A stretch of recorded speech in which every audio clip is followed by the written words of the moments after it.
toutes les femmes enceintes se font suivre en fait par le personnel médical, que ce soit un gynécologue, une sage-femme, un diététicien, un échographiste, un nutritionniste, bref, la palette est large. Hein. Et un personnel médical vraiment compétent, rassurant, est un plus pour une grossesse paisible avec Dieu. Aujourd'hui, je veux partager mon expérience et je veux vous raconter comment le Seigneur a exaucé ma prière lorsque je lui ai demandé de me conduire vers un excellent personnel médical. Je vous dis à tout à l'heure pour vous raconter mon témoignage.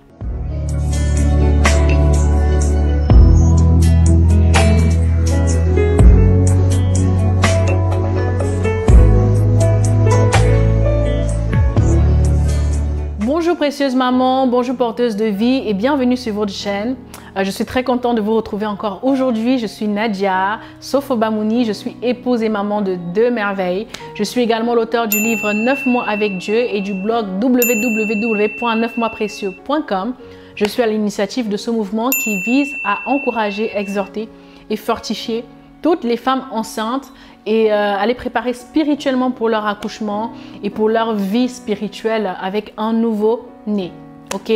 Alors aujourd'hui, je vais vous partager mon témoignage. Si vous me suivez depuis longtemps, vous savez à quel point j'aime et j'encourage les mamans à vraiment prier pour le personnel médical qui va les suivre. C'est parce que moi, j'ai prié et Dieu m'a vraiment exaucé. J'ai fait une vidéo récemment où je partageais mon témoignage par rapport à la fausse couche. Donc, si vous ne l'avez pas écouté, je vous invite vraiment à l'écouter parce que assurément, elle pourra vous bénir ou bénir une femme que vous connaissez qui traverse ce deuil. Et lorsque j'avais perdu le premier bébé, j'avais trouvé que la manière avec laquelle mon gynécologue m'avait annoncé les choses n'était pas... J'avais trouvé que c'était pas vraiment très bien. Je trouvais que c'était un peu brut, que c'était un peu sec, qu'il n'y avait pas de compassion, etc. Bon, en même temps, hein, j'étais dans toutes mes émotions, donc ça se trouve c'est une erreur de jugement de ma part.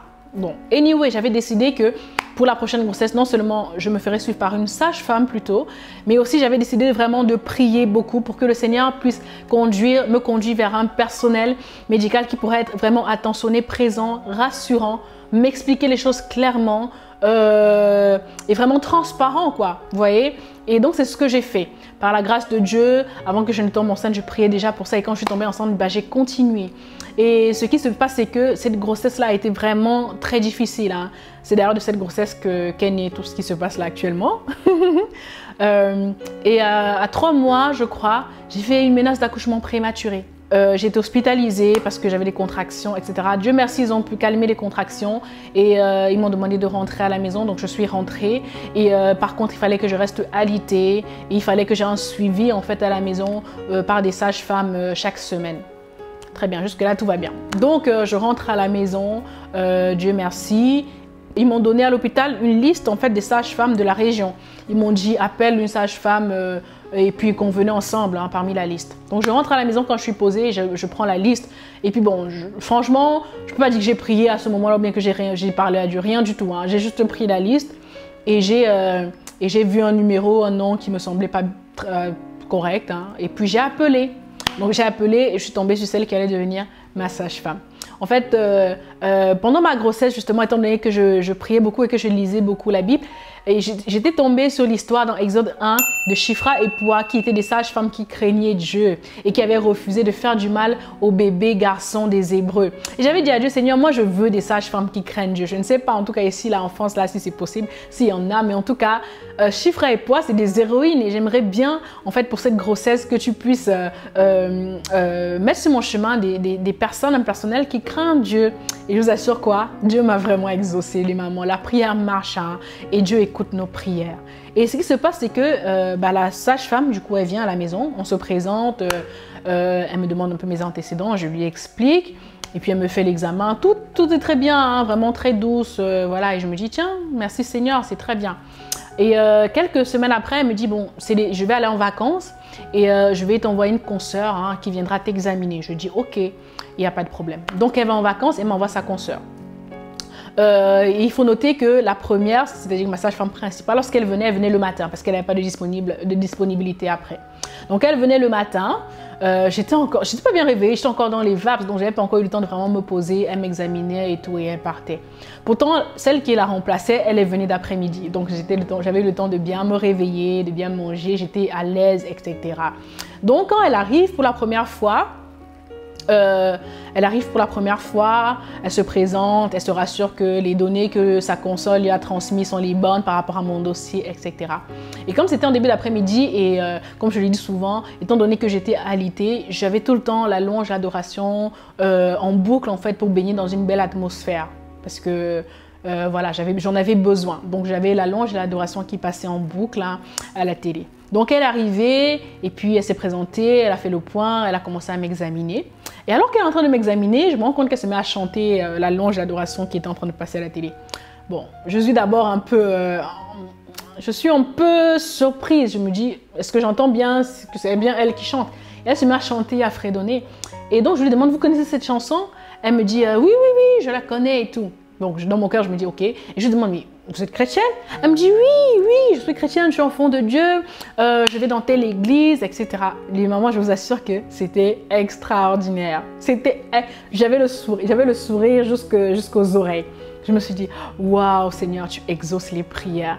Et puis on a commencé à parler par rapport à notre foi et tout. Franchement, je n'aurais pas cru. Pas que je limite Dieu, hein, mais et bien sûr, et vraiment, je ne suis pas du tout raciste.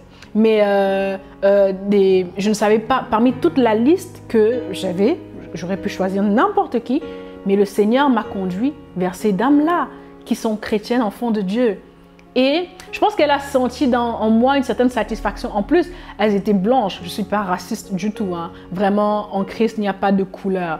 Mais c'est pour dire que il est un peu plus rare de voir ici en France des personnes françaises d'origine vraiment être consacrées, donner leur vie à Dieu, servir Dieu. Mais ça change au nom de Jésus. Mais en tout cas, pour l'instant, c'est un peu rare. Ok, donc elle me dit, voilà, oui, je vais dans telle assemblée et tout, et on se met à parler. Je pense qu'elle a vu dans mon regard que j'étais émerveillée et que, en même temps, elle pouvait lire du fait que j'étais des fois un peu inquiète par rapport à mon état, et en même temps, j'étais contente qu'elle soit là, quoi.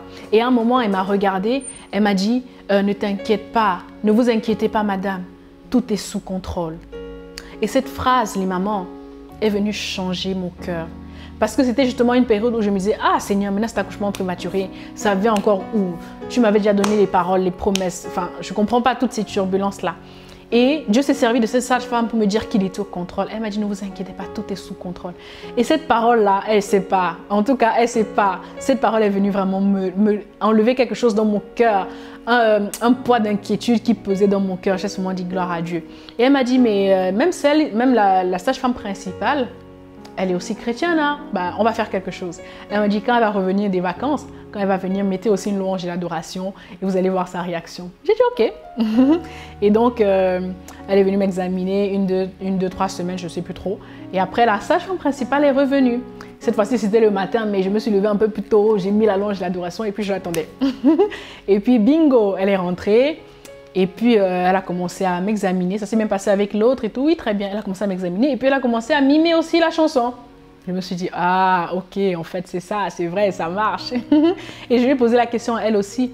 Ah, vous connaissez la chanson? Elle m'a dit, oui, je connais. Je dis, vous êtes chrétienne? Elle me dit, oui, je suis chrétienne, enfant de Dieu. Vous aussi, oui. Et donc, elle venait chaque semaine. Elle m'examinait, on parlait de la foi en Jésus, on parlait vraiment de l'éducation des enfants selon les voies de Dieu, on parlait des problématiques qu'elle peut rencontrer dans son travail en tant que chrétienne.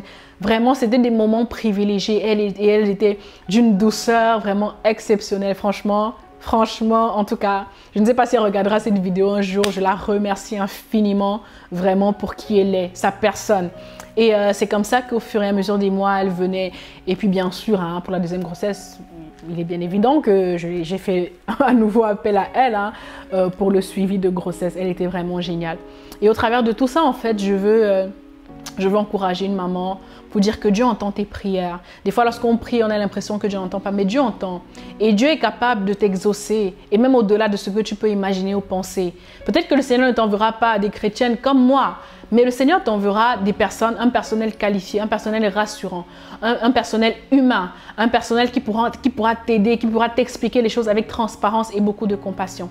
En tout cas, je prie qu'il en soit ainsi également pour toi dans le nom de Jésus. Donc voilà, c'était tout pour mon témoignage. C'est juste pour encourager une maman et pour vous dire que maman, la prière fervente du juste est d'une grande efficacité. Et lorsque le juste crie, l'Éternel entend. Je l'ai expérimenté et s'il l'a fait pour moi, il peut également le faire pour vous. Au nom puissant de Jésus. Amen. Donc voilà, je suis arrivée au terme de cette vidéo. Si ça t'a fait du bien, n'hésite pas à la liker, à t'abonner, à commenter et à la partager. Et si je ne m'abuse, je publie régulièrement sur cette chaîne YouTube, donc n'hésite pas également à t'abonner. Je te dis à très bientôt pour une nouvelle vidéo et d'ici là, que Dieu te bénisse. Ciao!